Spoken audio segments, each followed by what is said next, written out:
Et si vous avez aussi acheté un avion, vous nous dites à quel aéroport que vous l'avez posé. Alléluia.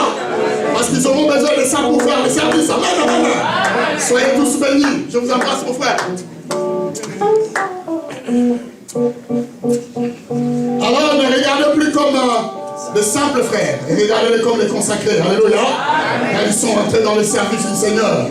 Soyez bénis. Amen. On acclame le Seigneur. Alors qu'il rentre. Rappelez-vous qu'il y a une collation après le culte.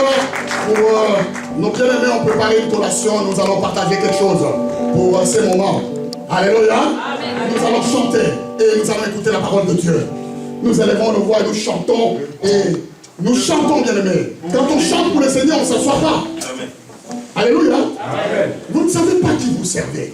C'est de ça qu'on nous parle. Vous savez, quand on est devant le Seigneur, même si on vous dit de vous lever, vous allez vous lever même si on vous le demande 10 fois. Parce qu'il y a des choses tellement qui nous demandent de se lever le matin, on ne s'assoit pas. Si tu es au travail, il te demande, mets-toi debout là, tu ne vas pas dire, non, je vais m'asseoir un instant. Personne. Vous allez rester là debout à faire des tours, des ronds. Mais ici, nous arrivons à comprendre qu'il y a des gens qui sont tellement fatigués que même le Seigneur, devant le Seigneur, ils montrent qu'ils sont fatigués. Si quelqu'un vous avait dit que non, attends-moi là debout, j'arrive avec un chèque en blanc de 10 000 €, je suis sûr que tu arriverais depuis 5 h du matin debout à cet endroit. En train d'attendre à quelle heure il va venir. Tu ne verras pas l'heure passer. Le pasteur nous a dit qu'avec Jésus, nous avons un chèque en blanc. Alléluia. Qu'est-ce qu'un moment pour se mettre debout pour chanter pour Dieu? Nous avons des chansons qui sont affichées. Même si vous ne le savez pas, frappez le main. C'est pour votre Seigneur. Nous louons et nous adorons avec nos cœurs. Nous voulons vraiment montrer que nous pratiquons cela et nous sommes dans la joie d'être devant le Seigneur. Vous savez, il faut vraiment chanter pour donner l'envie de l'onction pour que le prédicateur, alors qu'il va avancer, nous chantons pour vraiment la gloire de notre Seigneur. Amen, hein? Amen, Seigneur. Amen. Je vous bouger,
Les amis de l'église que j'ai beaucoup parlé, catholiques font beaucoup, ils se donnent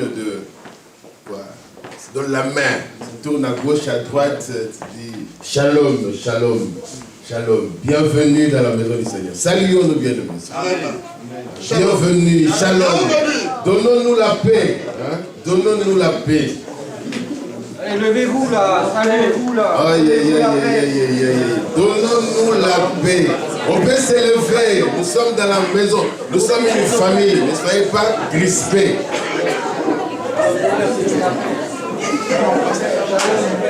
On s'élève un peu, on s'élève. Shalom mon frère Thomas.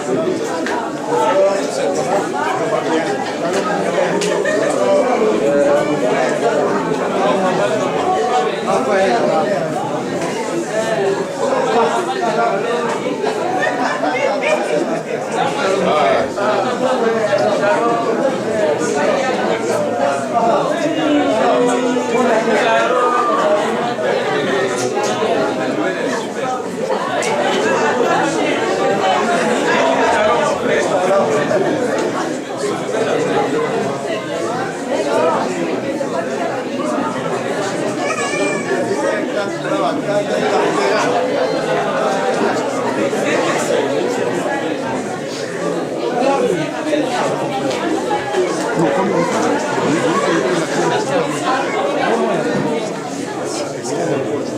Bon, il ne faut pas exagérer. Hein. C'est bon, c'est bon, c'est bon. Dans nos places.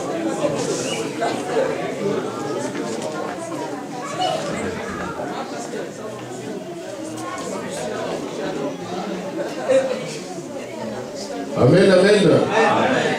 Merci beaucoup. J'aime beaucoup vos us et coutumes ici. Le fait de prendre souvent dans la communauté, vous avez l'habitude de prendre la Sainte Seine. C'est quelque chose de magnifique.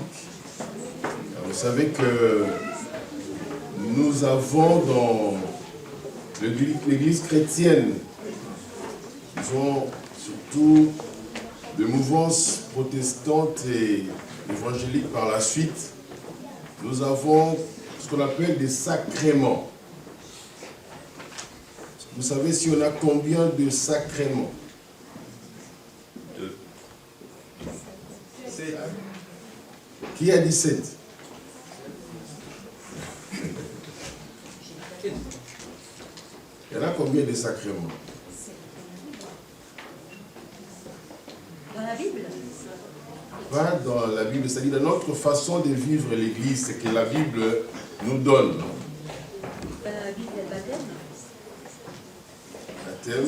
Et la Sainte Seine. Et la Sainte Seine, voilà, 2. Et la Sainte Seine. Et puis la sœur qui a 17. C'est chez les cathos. Ça, c'est chez les cathos, ça. Chez les cathos. Vous voyez? Donc, ce sont des choses que nous sommes appelés à expliquer pour qu'on comprenne, parce que ce sont des éléments qui fondent une foi, qui fondent une spiritualité.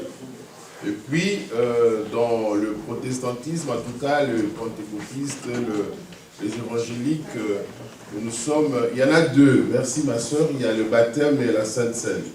Et puis, ce sont ces deux sacrements qui nous, plus la parole de Dieu, et puis viennent les prières qui nous nourrissent. Ce sont nos nourritures spirituelles. Alléluia. Amen. Et puis évidemment, c'est chez les catholiques. Vous voyez que nous sommes dans nos églises, nous avons de frères et sœurs, mais qui ne savent pas vraiment ce qui fonde ce que c'est que la foi évangélique telle que nous le présentons. Donc voilà l'occasion que nous avons, surtout dans ces genres de séminaires, c'est pour essayer d'approfondir. Moi, personnellement, quand je prends la parole, en tout cas dans un séminaire, je donne la liberté aux membres de l'Église de m'interrompre, poser des questions. On n'a pas la science infuse pour essayer de s'entraider dans l'œuvre de Dieu pour que nous ne soyons pas oisifs comme on a vu. Qu'est-ce qui fait que nous avons dans nos églises des membres, en tout cas on a vu, je ne m'attaque pas contre vous, c'est bien d'avoir dit ça. C'est-à-dire qu'on a des gens qui ne savent pas ce qui fonde la foi de l'évangélique. Ce n'est pas de votre faute. Je crois que ceux qui nous ont apporté la foi évangélique n'ont pas beaucoup travaillé pour conceptualiser ces choses-là et que ça soit bien assis, bien martelé dans la tête de bien-aimés, pour qu'on ne soit pas perdu. On sent vraiment beaucoup que dans les milieux évangéliques, nous sommes de temps en temps perdus. Et puis, alors, je ne sais pas pourquoi je commence par là. Vous entendrez les gens dire parfois que le mariage est un sacrement. C'est un sacrement ou pas? Ça dépend ce qu'on entend par le mot sacrement. Merci beaucoup. Vous voyez, tandis que dans l'église catholique, le mariage est un sacrement. Nous, comment est-ce que nous le présentons? Quand même, on dit que s'il est sacré, mais il n'est pas un sacrement. Parce qu'un sacrement ne peut pas négocier, ça ne se négocie pas. Les baptêmes ne se négocient pas. La Sainte Seine ne se négocie pas. Tu es chrétien, tu es censé prendre la Sainte Seine. Tu es chrétien, ça commence par les autres baptêmes. Amen. Ça ne se négocie pas. Amen. Alors, évidemment, nous voyons que ça arrive. Personne ne le souhaite. Mais ça arrive qu'au milieu de nous, on peut constater aussi des couples qu'on a essayé de souder et tout ça, ça n'a pas marché. Mais évidemment, qu'est-ce qu'on fait? On laisse entre les mains du Seigneur, pour autant, on ne rejette ni le frère ni la sœur. Tandis que dans l'église catholique, quand un mariage est brisé, vous êtes privé de la communion, comme on dit. Pourquoi? Parce que là-bas, le mariage est un sacrement. Vous voyez que, donc, je fais cette entrée en matière, non pas pour vous interpeller. Il y a un pasteur à Bâle qui m'a dit, il ne faut pas s'en prendre aux gens qui viennent à l'église. Parce qu'au moins ils sont là. On a tendance à dire, mais pourquoi vous ne venez pas? Pourquoi? Ils sont là. Alors, comment faisons un effort, frères et sœurs, quand on prépare des enseignements pour la communauté, c'est pour la communauté. Les dimanches, c'est les jours du culte. On vient pour rendre grâce au Seigneur. Pour le louer, nous sommes faits pour louer, rendre grâce au Seigneur. C'est pour ça qu'on vient les dimanches. Ce n'est pas tellement les jours où on approfondit beaucoup, puisque ça crée un décalage. C'est-à-dire que quand on donne le vendredi, le samedi, pendant la semaine, des moments d'approfondissement, donc ce sont des moments qu'il faut vraiment profiter. Le pasteur a tout fait pour nous déplacer depuis Neuchâtel, Bâle, pour venir là. Merci à tous les amis qui étaient là. Merci à vous aussi d'être venus. Que Dieu vous bénisse. Mais faisons un effort pour que nous puissions nous approprier de notre christianisme.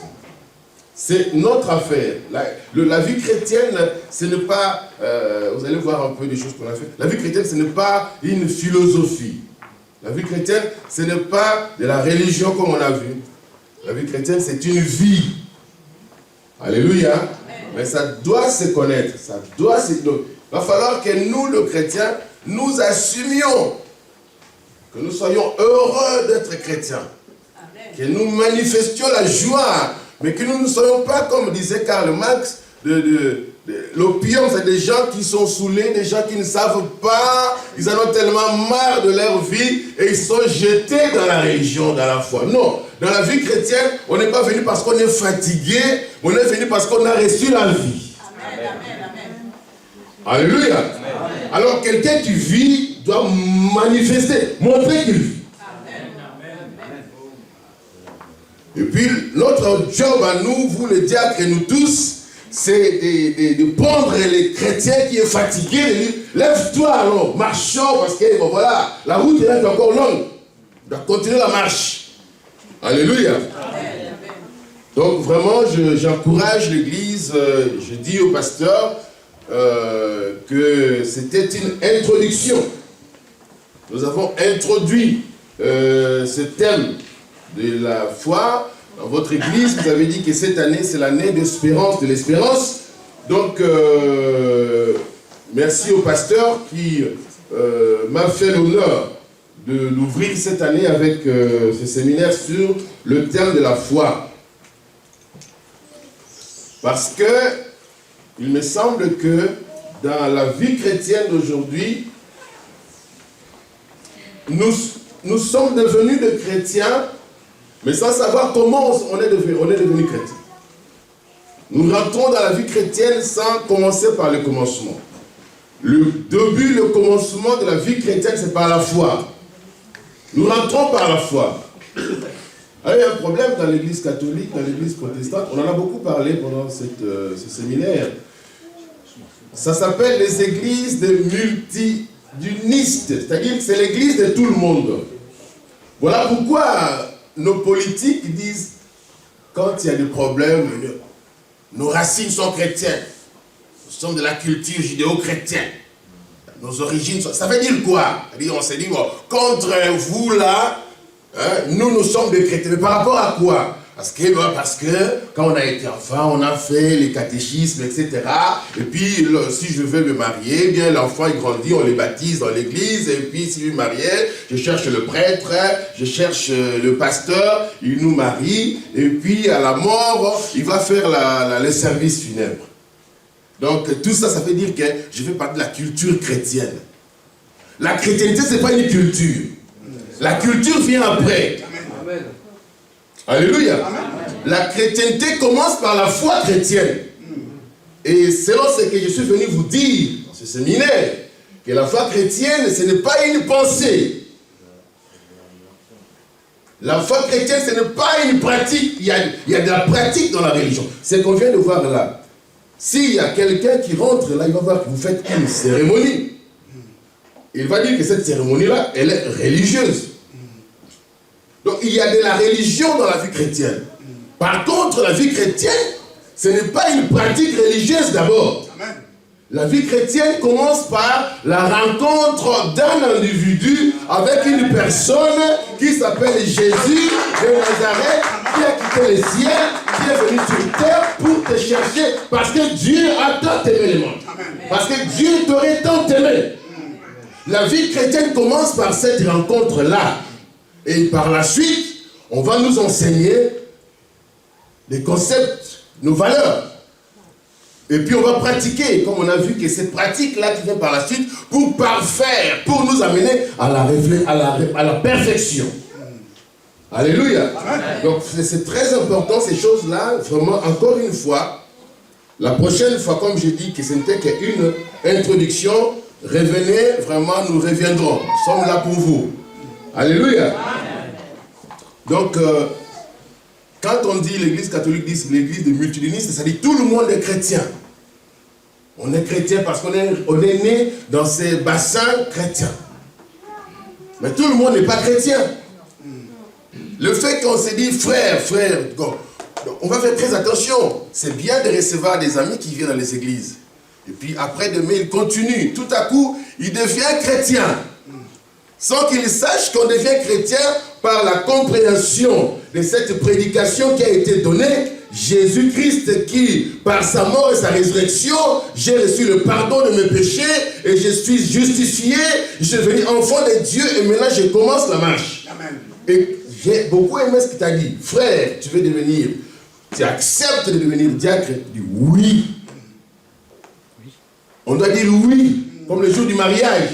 J'ai dit à ma femme, oui, quand l'autorité de l'état civil me pose la question, veux-tu prendre cette demoiselle comme femme? Je dis oui, parce que oui, là, ça fait de moi, ça m'engage. Et nous avons vu dans ces séminaires-là que la vie chrétienne est un engagement. La foi chrétienne ne peut pas être désincarnée. Nous avons longtemps cultivé un christianisme désincarné. Tout est dans la pensée. C'est ce que nous avons essayé d'expliquer dans ces séminaires-là.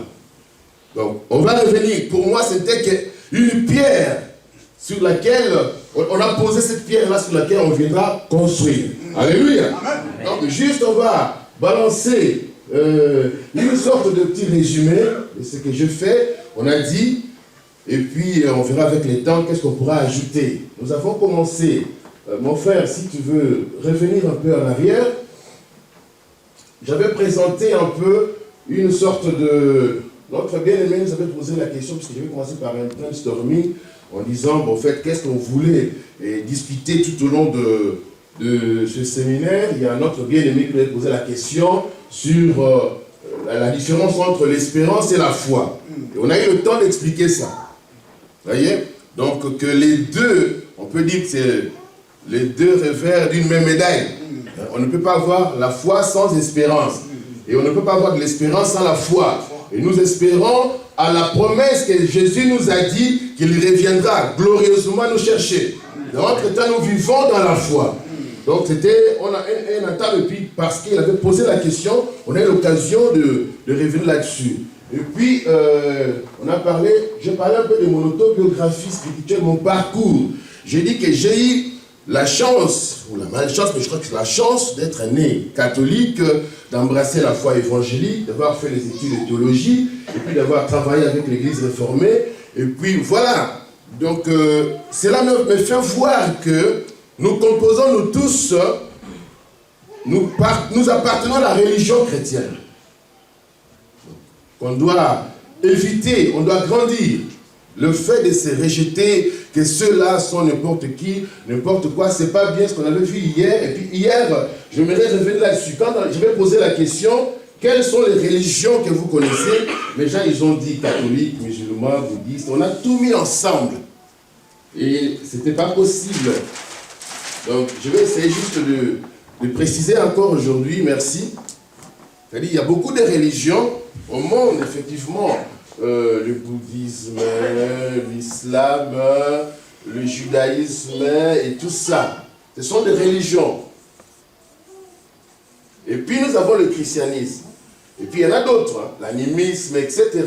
Et puis nous avons le christianisme, je mets une croix. Et à l'intérieur de la religion chrétienne, on peut l'appeler comme ça. Mais la religion chrétienne, j'ai expliqué la différence entre la religion chrétienne et d'autres religions. D'autres religions, c'est le mécanisme que l'homme met en place. Parce que dans le chef de l'homme, balance-le bien aimé, il n'est pas là. L'autre image.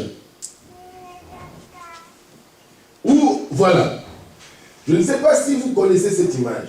Cette image, c'est un pasteur en Afrique du Sud, parce qu'il est plein d'onction, et il fait brouter les membres de son église de l'herbe. Et ça se passe pas dans une église catholique, protestante, presque chez nous. Vous voyez, les membres, ils sont là. Tu peux descendre encore, ma soeur. Vous allez voir que le pasteur, oui, encore là, c'est lui le pasteur. S'il vous plaît, il faut qu'on le voie, c'est lui. Là, il est assis sur le membre. Hein. Il le piétine dans une église à peu près similaire. Hein. Je ne sais pas, mais ça c'est une secte, mais ça c'est horrible. Mais comment, qu'est-ce qui fait que le chrétien que tu es, que moi je suis, qui est venu à l'église, qui arrive à accepter des choses comme ça? Vous ne voyez pas la Bible. Tu penses? Oui. Oui. Les Écritures, si on les connaît, on ne se laisse pas avoir comme ça. Donc ils sont vraiment cons, ils sont n'importe quoi. Non, pas cons, ignorants. C'est pas pareil.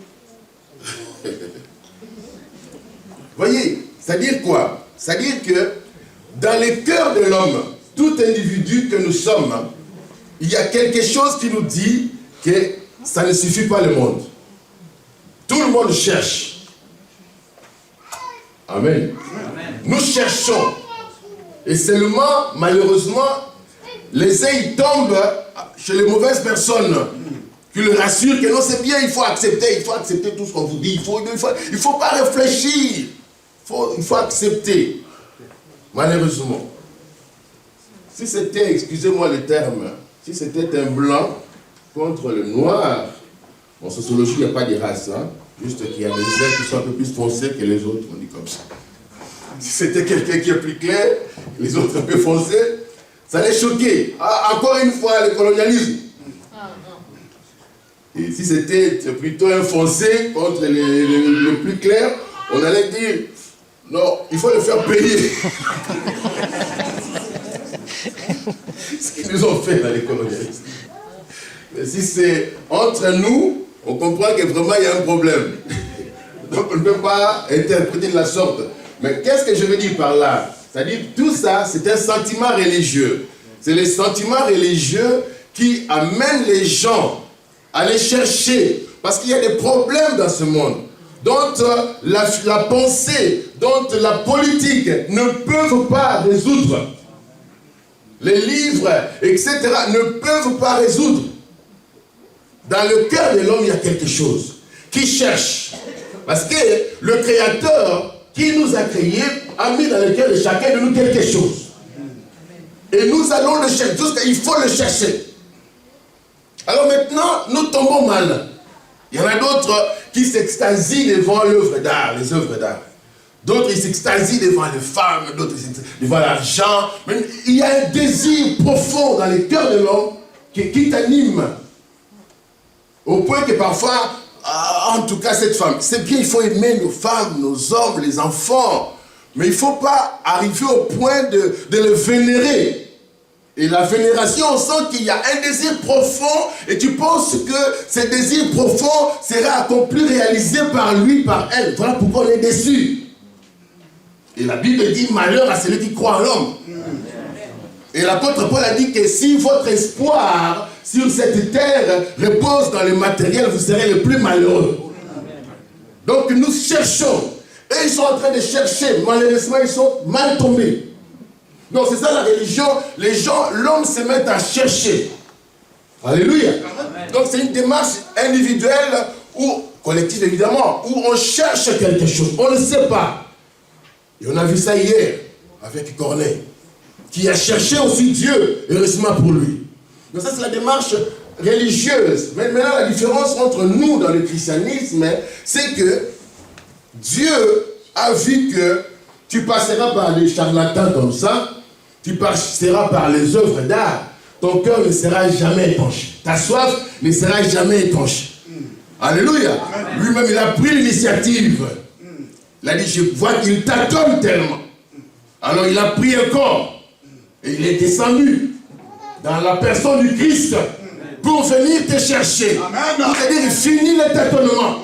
Finis le tâtonnement, me voici. Celui que toi tu as cherché sans avoir vu, l'apôtre a dit, moi je vous l'annonce aujourd'hui.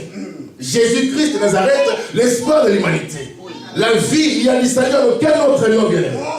Alléluia, et il faut le croire. Et c'est la rencontre qui se passe par le biais de la prédication qui donne la vie. Donc la religion chrétienne, maintenant on peut l'appeler la religion chrétienne, la foi chrétienne je préfère. Alors nous tous, nous sommes là. Les catholiques, les protestants, les évangéliques, les pentecôtistes, les baptistes, tout ce que vous voulez. C'est vrai qu'il y a, on peut dire, des sectes. Hein? On peut qualifier de... C'est un terme bizarre, hein, parce que les autres nous appellent aussi des sectes. Alors nous, on appelle des témoins de Jéhovah, des mormons, les autres, là, on les appelle aussi des sectes. Mais c'est toujours un terme ambigu. Sectaire, c'est celui qui se coupe de la voie logique, de l'orthodoxie. Donc, j'ai voulu préciser ça. La foi chrétienne, nous sommes tous là-dedans, nous avons en commun Jésus-Christ. Amen. Et évidemment, il y a ce qu'on appelle la foi catholique, mais à l'intérieur de la foi chrétienne. La foi catholique, évidemment, c'est ce qu'on a vu avec les 7 sacrements. Il y a la foi protestante avec nos sacrements aussi, les baptêmes et la Sainte Seine. Ça va? Est-ce qu'il y a quelqu'un qui a une question là-dessus? Tellement clair. Ok. Alors, merci, vous pouvez l'enlever. Donc, on revient un peu, juste, je revois ce qu'on a parlé.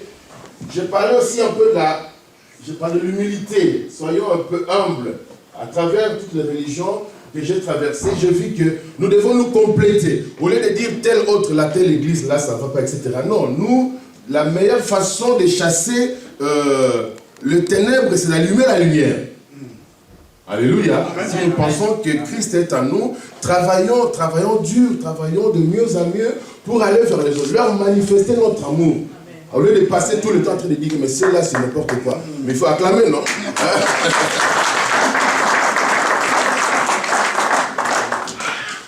On doit grandir. Il est temps de grandir. On a beaucoup gesticulé. On a beaucoup fait du théâtre dans nos églises. On a beaucoup expliqué les choses, ça c'est l'onction. L'onction, ça veut dire quoi l'onction? Et puis on ne voit rien dans la vie des gens, il n'y a pas de changement. Quelqu'un qui est rempli d'onction, mais il te hait avec une onction terrible. La haine avec l'onction. Et l'animosité avec son onction. Ça veut dire quoi tout ça? La réalité, c'est que notre royaume, c'est le royaume de l'amour. On doit vivre avec l'amour. Et ça, c'est une réalité.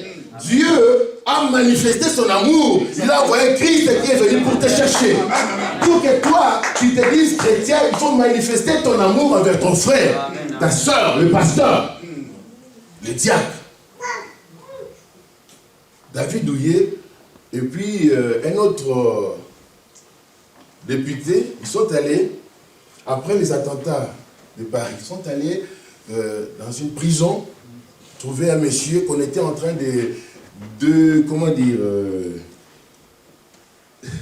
désendoctriner. Un djihadiste, et on voulait désendoctriner. Après, on a tout fait pour arracher de la bouche de ce monsieur s'il condamnait l'attentat de Paris.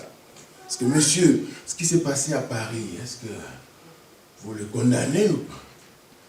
Il dit, écoutez monsieur, moi, moi je condamne pas ce qu'il y a, le frère, moi, qui suis-je? Moi je ne suis pas Dieu. Moi je dis que moi je ne tue pas. Et moi je ne peux pas. Ils ont tout fait pour arracher de la bouche de ce monsieur s'il condamnait ou le monsieur il a refusé de prononcer. On peut regretter comment lui-même peut arriver là. Mais entre nous chrétiens, c'est pas possible. Comment on se vilipende, comment on déstabilise nos églises. Ce n'est pas la sémence de Dieu. Alléluia. Amen. Ce n'est pas la sémence de Dieu. Donc, apprenons à aimer, à travailler pour l'avancement de notre communauté. Amen. Amen. Donc, et puis, je dis que vraiment, nous devons chercher l'unité, la modestie. On a parlé de la foi chrétienne, on vient de le dire. Et puis aussi, on a parlé de la connaissance qui avait pris vraiment, on a passé un bon moment par rapport à la connaissance. Apprenons. Il faut continuer à apprendre. Alléluia. Et on a vu que la connaissance n'est que pratique. La connaissance ne peut pas être théorique. La connaissance, la foi, elle est pratique. Moi, je disais toujours christianisme, hindouisme. Je disais toujours les Z. Alors qu'on ne doit pas dire les Z, on doit dire les S. Hein? Christianisme, hindouisme. Oui. Mais là, j'ai compris parce qu'on m'a expliqué, je lis un livre, on m'a expliqué, non, les I entre deux voyelles, c'est Z. Hein? Organisme, les I entre deux voyelles, c'est Z, les I entre une consonne et une voyelle, c'est S. On apprend chaque jour. Il faut que nous, les chrétiens, nous apprenions aussi à apprendre les choses de Dieu. La Bible est notre livre, on doit apprendre. On a vu ça, on a passé un très bon moment. Donc voilà, j'avais associé la philosophie. La différence entre la religion et la philosophie, c'est que le religieux, lui, il veut se sauver lui-même en croyant à quelque chose dans le flou. Par contre, le philosophe veut se sauver aussi, parce que ce qui est en jeu, c'est comment se sauver. Le philosophe veut se sauver par la pensée, par l'exercice de la pensée, par la morale. Et nous devons faire attention quand nous disons aux gens de bien se comporter, ce n'est pas d'abord pour aller au ciel, c'est pour nous-mêmes, pour l'église du Seigneur. Pour aller au ciel, il n'y a du salut en aucun autre nom, ce n'est le nom du Seigneur Jésus-Christ. Amen. Donc ça on a vu, et puis voilà, je voulais aujourd'hui expliquer quelque chose qu'on n'a pas fait hier entre ces deux termes bizarres, périgme et le didactique. Bon, on va le voir, c'est tellement simple. Hein. Et puis, mon frère, tu peux juste m'amener à la fin. Hein. Je lis un peu ce que j'ai dit à la fin. Comme ça, vous savez un peu. Je dis ceci. La foi et la société. Nous sentons, et vous le sentez, que nous sommes à la fin d'un système. Que la démocratie a montré ses faiblesses. Le système démocratique. N'est-ce pas? Et Churchill a dit cette phrase devenue célèbre, que la démocratie, c'est le pire des systèmes en dehors de tous les autres. C'est-à-dire qu'on n'a pas mieux. Comme on n'a pas mieux, on prend la démocratie. Mais on sent que ce système-là s'est essoufflé. Comment expliquer qu'il y a un sondage qui a montré que bientôt, au fait, le Français que vous êtes, que nous sommes un peu quelque part, ne veut pas demain avoir comme président ni Hollande, ni Sarkozy, ni Marine Le Pen, ni Juppé. Mais pourtant, nous les aurons. Qu'on le veuille ou pas, on les aura. Donc on sent quand même que nous allons quelque part où on est essoufflé. On ne sait pas, mais on est obligé de choisir ces gens-là. Et le monde est malade. On a fait la fameuse conférence sur la planète. On sent que même la planète est essoufflée. On sent qu'on est à la fin d'un système. Que les gens ils sont malades, tous ces attentats terroristes, etc. Et puis la France est un pays menacé. La France, c'est ça, si on résume 2015, on se dit la France, elle est menacée. Elle est menacée par les chômages. La France, elle est menacée par les migrants. La France, elle est menacée par les terroristes. La France, elle est menacée par la planète. C'est-à-dire, le mot menace est là. On a montré un reportage à une dame, on a montré une dame qu'on a demandé qu'est-ce que vous avez voté? Non, Front National. Pourquoi? Parce que non, je suis dans l'insécurité. Dans l'insécurité, dans votre coin ici, est-ce qu'il y a des migrants? Non, il n'y en a pas. Et puis vous, personnellement, vous avez été violenté? Non, mais j'entends les amis, tout ça. Vous sentez que tellement que le média nous bombarde, la menace, et puis on sent qu'on est menacé, notre vie est étouffée. Mais le problème c'est quoi? Quel est le discours de l'homme de l'Église? On s'était, on n'a rien à dire, on n'a rien à proposer. Et ce n'est pas possible. Alors que nous croyons fermement que le salut de l'humanité passera par le Christ. Amen. Que le Christ est le salut de l'humanité. Mais comment le défendre? On sent que le pays est menacé. La démocratie est arrivée à son terme. Mais qu'est-ce qu'il faut faire? Donc aujourd'hui, nous avons ce grand devoir comme chrétiens de se réveiller pour défendre la cause du Seigneur. Et puis, ce que j'ai dit, en tout cas, voilà, la foi et la société, la foi chrétienne peut-elle être la solution aux problèmes d'aujourd'hui? Nous le croyons, pour autant que les chrétiens rencontrent réellement le Seigneur. Pas les chrétiens philosophiques, pas les chrétiens avec les pensées, je crois en Jésus, je crois. Le chrétien doit rencontrer le Seigneur. Parce que seule la rencontre avec la personne du Christ qui nous transforme profondément. Et qui fait de nous des hommes, une solution de l'humanité, apporter la joie, apporter la vie, apporter un message qui console les gens dans notre génération. Nous le croyons, mais pour autant que ça soit effectif. Et puis, voilà, à la fin, je dis, et vous aujourd'hui, dans l'enseignement, et vous, qu'avez-vous retenu? Votre foi peut-elle changer vos fréquentations? C'est ça la question que j'aimerais que ça reste dans chacun de nous. Est-ce que votre foi, comme vous la vivez aujourd'hui, peut-elle changer, transformer? Merci beaucoup aux bien-aimés qui ont parlé de l'Église, parlé du Christ, qui ont invité les amis. Cette région-là, Dieu vous l'a donnée. Votre famille, Dieu vous l'a donnée. C'est Jésus-Christ qui sauvera ton couple. C'est le Christ qui sauvera tes amis. Mais est-ce que tu es conscient de cela? Alléluia. Es-tu conscient de cela? Ça, c'est la responsabilité que nous avons. Mais nous croyons à ce verset qui dit « Je puis tout par celui qui me fortifie ». C'est possible, bien-aimé. On acclame très fort le Seigneur. C'est possible. Amen, amen. Ça, c'est pour le résumé. Mais je vais juste lire un texte, après nous allons clôturer. C'est dans Actes des Apôtres, toujours l'histoire de Corneille.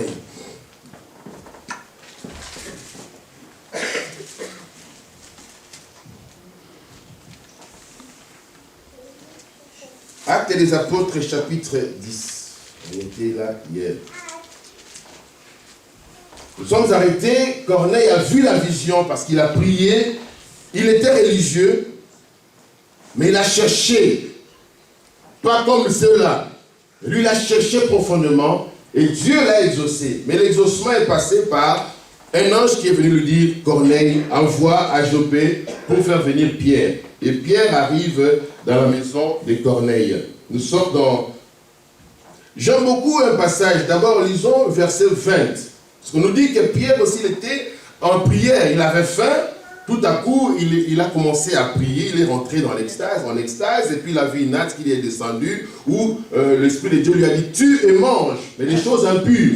On sent par là, c'est très important, j'aimerais vraiment que vous le gardiez. On sent par là que les apôtres de Jésus-Christ, tout en étant apôtres du Christ, mais ils continuaient avec leur ancien système religieux. Ils étaient juifs, ils sont restés juifs.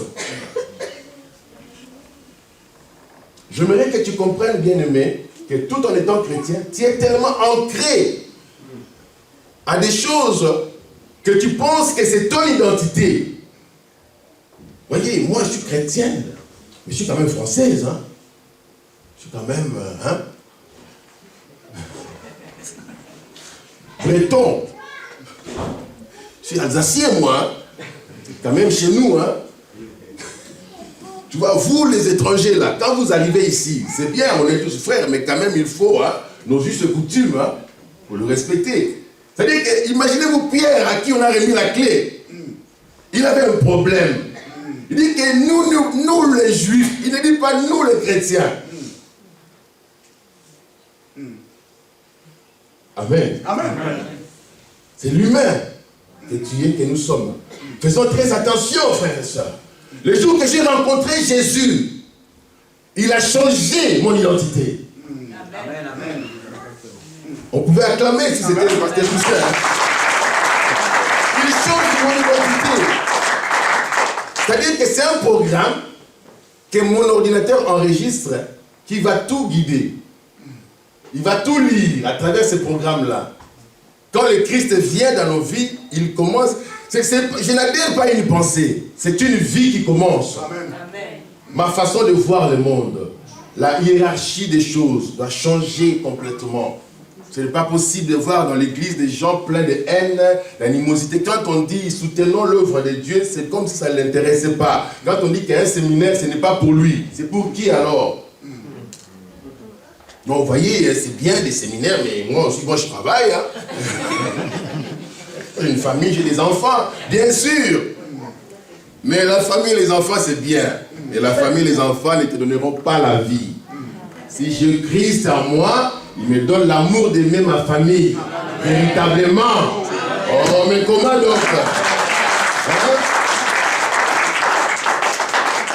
Pierre, frères et sœurs, il y a des problèmes. Il fallait que Dieu lui parle par une vision. Parce que humainement, entre eux, ils se disaient, non, vous voyez, nous, donc, parce qu'il y a aussi le verset qui dit qu'allez d'abord vers les brebis égarées de la maison du Seigneur. Donc, quelque part, ils interprétaient ce que le Christ avait dit. C'est pas facile, la Bible. On a besoin des gens de maîtres pour nous expliquer. C'est entre nous, et non, vous voyez, les païens là, non, mais c'est ça. Faites attention, c'est-à-dire interdit à ceux qui ont la vie pour transformer la société, pour transformer le monde, mais pour eux, ils s'interdisent d'apporter la vie à l'humanité. Contrairement à ce que le Christ avait dit. Il fallait une vision. Là, je viens, Pierre, tu tues ces lézards-là, ces animaux, tout ça, tu les tues, toi, tu dois manger. Mais Seigneur, tu sais, il refuse, il résiste, mais il est chrétien, mais il résiste. Tu es chrétien, tu fais beaucoup de résistance. Le pasteur, il me donne des conseils. Est-ce que lui, il est marié?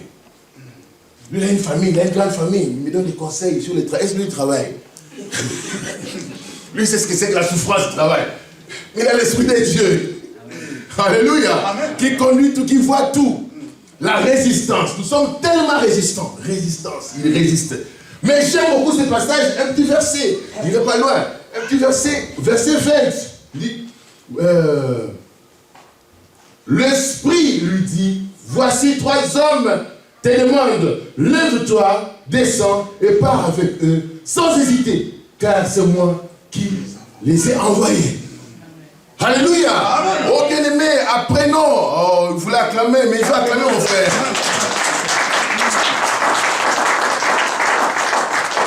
Je peux résister au pasteur. Je peux résister à ma femme, à mon frère, à mon fils. Mais ne résistons pas à l'esprit. Il ne peut que nous conduire vers le chemin où on va rencontrer le merveille du Seigneur. Quand Pierre, frère et soeur, s'est levé, il dit, ok, je descends. Je ne suis plus juif. Je suis chrétien maintenant. Et je fais le monde entier, l'humanité entière, pour témoigner le salut. Quand il est rentré dans la maison de Corneille, il a commencé par dire, Corneille, tu sais que chez nous, les juifs, on ne peut pas rentrer chez les païens. Mais le Saint-Esprit m'a dit de venir vers toi pour t'annoncer la vérité, pour te tuer la vie. Oh, c'est magnifique. Mais combien de temps il me reste? On va continuer, on va prier le Seigneur. Ce que je voulais dire par mes 2 mots-là, bizarre, kérigme et la didaké, le kérigme c'est la concentration de la prédication chrétienne sur Jésus-Christ. Quand Pierre est rentré dans la maison de Corneille, il n'a pas dit de blablabla. Il n'a pas commencé par dire, vous savez, vous avez fait très bien Corneille. Parce que moi, Jésus lui-même, il m'a donné la clé. C'est bien qu'il n'aurait pas envoyé ou Thaddée ou les autres là, ou Paul, on ne comprend pas bien. Moi, je suis le top. Et puis moi, j'ai des avions. Moi, j'ai fait la théologie. Il n'a pas commencé par tout ça. Il a dit, écoutez, Corneille, Jésus de Nazareth, cet homme-là qu'on a crucifié, c'est lui qui est venu pour sauver l'humanité. Et il y a du pardon en aucun autre nom si ce n'est au nom de Jésus. En lui nous sommes sauvés, en lui nous avons la vie éternelle. La Bible déclare, alors que Corneille, Pierre, était encore de dire ces choses parce qu'il est allé au cœur de la centrale nucléaire. Il est allé au cœur du christianisme. Il a présenté Christ. Le Saint-Esprit est descendu. Le Saint-Esprit est descendu, frère. Le Saint-Esprit est descendu pour dire que ce que tu dis est la vérité. Alléluia. Trop de blablabla, trop de démonstrations. On veut nous faire croire que moi je connais plus. Nous ne connaissons que Jésus. Il est venu, il est mort à la croix pour me donner la vie. Et en lui, j'ai le pardon de péché. Et en lui, ma vie change. En lui, j'ai la nouvelle identité de l'enfant de Dieu, du serviteur du Seigneur. Oh, c'est magnifique. Alléluia. Et puis, Corneille a dit, mais que ferons-nous? Le Saint-Esprit est descendu, frère. Pierre ne s'attendait pas. C'est pour cela, en Acte 11, on dit que c'est la première fois qu'on appelle les hommes-là des chrétiens. Parce que c'était la deuxième Pentecôte. Exactement. C'était la deuxième Pentecôte. C'est qu'ils avaient vu le jour de la Pentecôte, dans Acte 2, il le vit, mais chez les païens. Il était étonné. Quand on est conduit par l'Esprit de Dieu, on ne peut qu'être étonné. Oh bien-aimé, Dieu nous attend. Il faut se mettre en mouvement. Dieu nous attend pour nous surprendre en bien. Oh, on acclame très fort le Seigneur.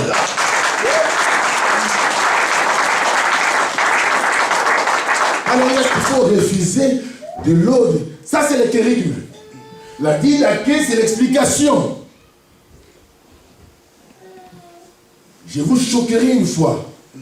Je vous dirai que le livre des Juifs, c'est la Torah. Que le livre des musulmans, c'est le Coran. Et le livre des chrétiens.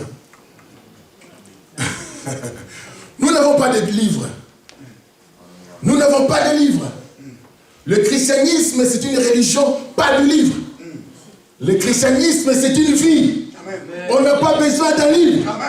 On n'a pas besoin d'un livre. Le livre vient après, mon frère. Attends.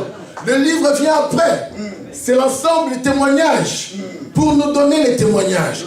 Pour fonder notre foi. Mais on n'a pas, Jésus n'a pas écrit. Il n'a pas écrit. Le premier chrétien n'avait pas de livre. Il a inspiré. Bien sûr, inspiré. On en a besoin pour comprendre ce qui s'est passé. Mais le premier chrétien n'avait pas de livre. Non, mais on a eu des livres qui ont transmis le message, heureusement, parce que moi, je me suis convertie sur la lecture de la Bible. Je suis d'accord Voilà, avec toi. C'est la Bible qui a parlé. Je suis d'accord avec toi, à 100%. A été transmis. Je suis complètement d'accord. Mais imaginons les premiers chrétiens. Ils recouraient à l'Ancien Testament. Ils allaient lire le psaume. C'est l'apôtre Paul qui nous a écrit. Mais ceux qui ont vécu avant Paul, ils avaient quoi? C'est les apôtres, la parole de Jésus. Mais les apôtres savaient que c'est Paul le premier qui a écrit le Nouveau Testament. C'est Paul le premier. Ne soyez pas troublés. Notre Bible, notre livre, c'est la Bible. Je suis complètement d'accord. Je prêche quoi? Je prêche la Bible. Mais pour comprendre que, attention, de ne pas remplir nos têtes avec seulement des mots, avec la science. Mais il faut aller rencontrer. La Bible parle d'une personne. Nous devons rencontrer cette personne. Et si nous le rencontrons, bien aimés, toute notre vie change. Toute notre vie change. Alors nous avons l'esprit pour expliquer ce qui est là. Ce qui est passé avant nous. On est au moins d'accord? Amen. C'est déjà mieux. Oh, félicitations. Alléluia. Oh, je vous ai bien aimé. C'est magnifique. On a besoin de ça. Alléluia. On a besoin de ça, je n'irai pas loin. Je me réjouis que vous compreniez ces choses-là. Quand Pierre est retourné, il a eu des problèmes terribles avec d'autres apôtres. Pierre, tu es allé chez les païens. Il a dit, écoutez, calmez-vous. Lui, le premier résistant, il a commencé à expliquer aux autres que vous n'avez pas compris. Que le Christ, le salut, le Saint-Esprit, Dieu l'a donné aussi aux païens. Oh, alléluia. Qui peut résister à ça? Personne ne peut résister, bien aimé. On peut te priver de l'argent. Ta femme peut te quitter. Ton homme, des enfants que tu avais tant aimés. J'ai un ami pasteur. J'étais avec lui dans un camp des jeunes. Il me parlait de sa fille. Alors que sa fille à la maison s'était donné la mort. Frères et sœurs, c'était horrible. Il a dit, mon frère, est-ce que Dieu il était où? Alors que nous étions avec les jeunes, ma fille s'est donné la mort. Pourquoi Dieu n'a pas pu intervenir? La vie ne peut que nous surprendre. Mais attachons-nous au Seigneur. Attachons-nous au Seigneur. On peut être privé de tout. Mais Dieu a promis le Saint-Esprit pour toi et pour moi. Pour ton église, pour nous conduire, pour nous faire la guérison, faire le salut, pour voir les choses autrement, voir le monde autrement, changer la hiérarchie. Même si je n'ai rien, j'ai mon Dieu, j'ai la vie, moi j'ai la vie. Mon identité, c'est l'identité de l'enfant de Dieu. Alléluia. Oh, c'est magnifique. Ah, c'est tellement bien. Alors, je vais juste faire un petit dessin. Et puis, c'est bon. Je laisse la parole. Regardez, frère. Je fais comme ça. Et je fais comme ça. Et je fais comme ça. Si j'avais un stylo vert, je mettrais là, ici c'est rouge. Je mettrais là orange. Après, c'est bon, après on clôture.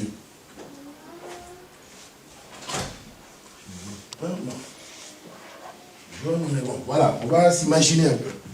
Je mets là orange, ça c'est orange. Merci, merci beaucoup. Ça c'est vert.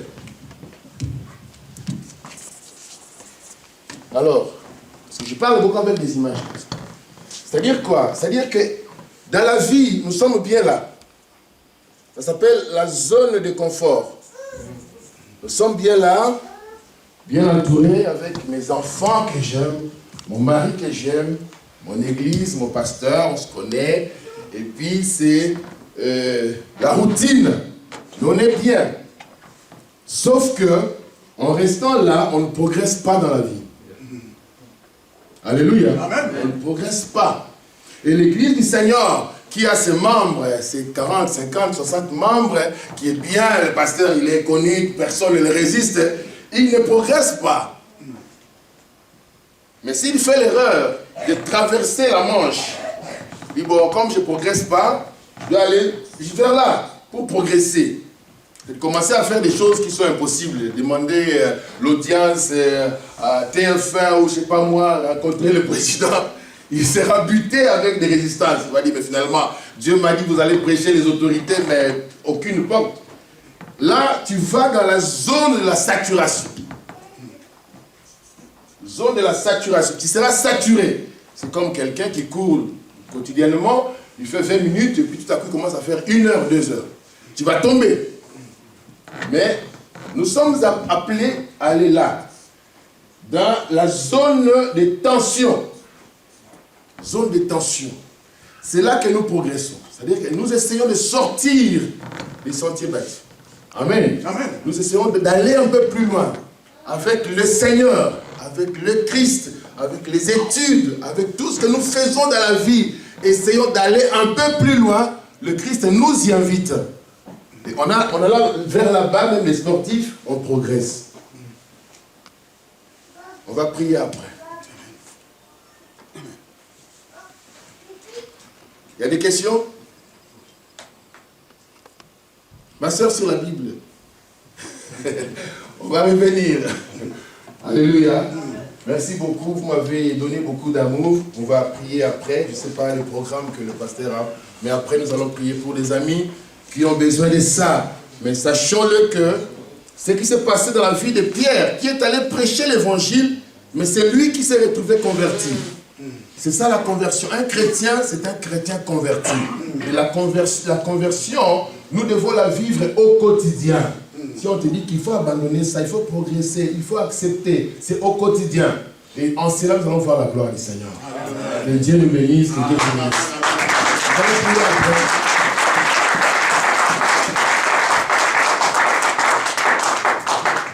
après. Alléluia.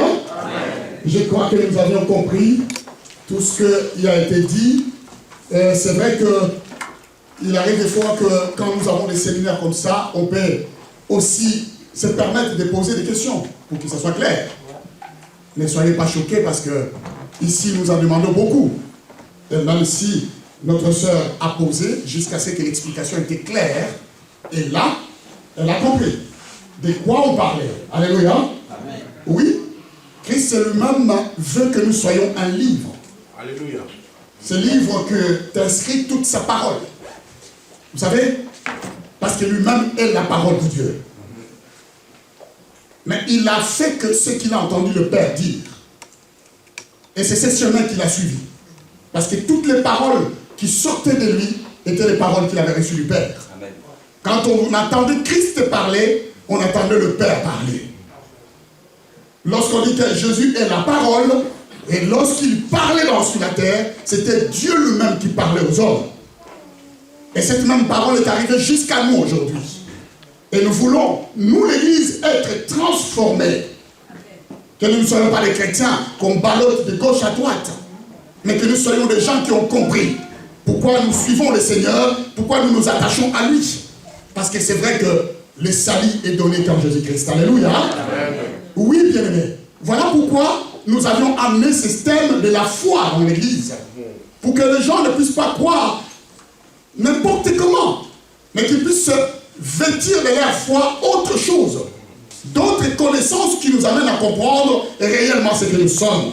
Nous sommes enfants de Dieu. Amen. Et ça, c'est le meilleur endroit qu'on peut être. Quand on reconnaît qu'on est enfant de Dieu. Bien aimé, on peut tout manquer, mais la seule chose est que quand tu as la certitude dans ton cœur d'être enfant de Dieu, ça te donne le droit de parler où tu veux et quand tu veux, parce que l'Esprit de Dieu est avec toi. Amen. Alléluia. Amen.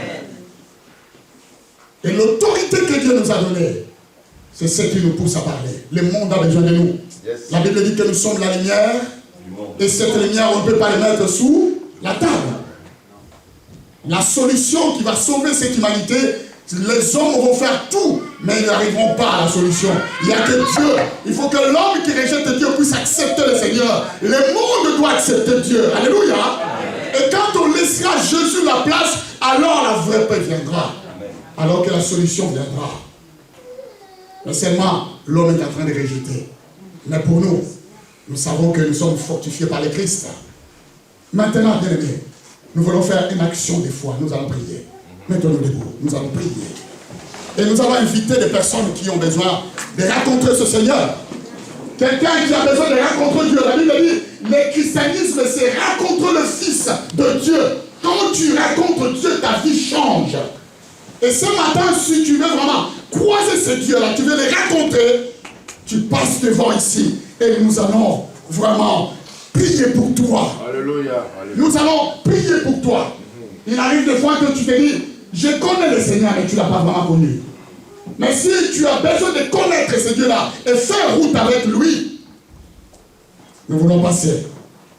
Et pour que nous puissions prier pour toi. Si ce n'est pas le cas, je vais demander à toutes les personnes, ceux qui ont besoin, qu'on prie pour eux, parce qu'il y a des malades, des gens qui ont des faiblesses. La Bible dit que le Seigneur a donné l'onction dans l'Église